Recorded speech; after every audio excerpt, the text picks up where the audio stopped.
हमके गम नहीं खे कि तू हमके छोड़ के जाता रे। बस जाए से पहले इतना बता जो जैसे तू हमके भूल गईले। अरे वो भूले के हुनर हमके सिखा जो। अब दिल महफिलों से डरने लग गया है, आंखें किसी और से मिलने से पहले ही पीछे हटती हैं। खुदा तुझे भी एक दिन ऐसा दिखाए, क्योंकि तुझे भी तो पता चले कि भीगे हुए तकिए पर रात कैसे कटती है।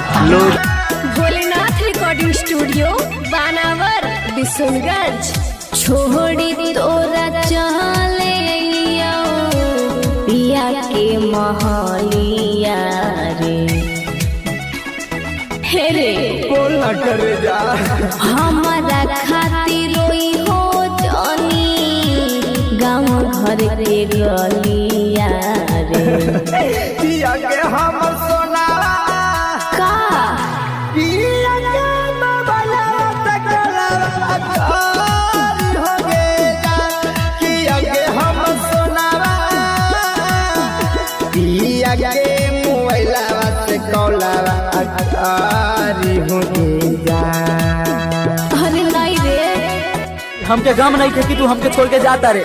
बस जाए से पहले इतना बता जो जैसे तू हमके भूल गईले। अरे वो भूले के हुनर हमके सिखा। सिर्फ इस बात की कि हम उन्हें भूल नहीं पाएंगे।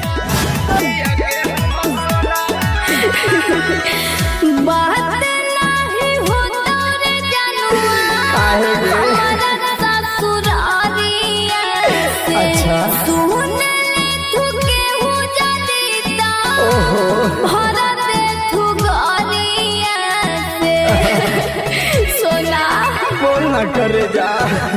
रो बहा को दिलावा हमार ओह कहा कमाना। अरे चुप रह। काश के तोड़ा ना तू हमर याद माना। का हम बतइयो तोरा की होले हलतिया मोरा। कि आगे हमर सोनावा बोला पिया के बाबला तकला अकारी हो। अरे नहीं रे कि आगे हमर सोनावा का पिया के मोबाइला से कौला अकारी हो जा। अरे बड़ी डर लगा।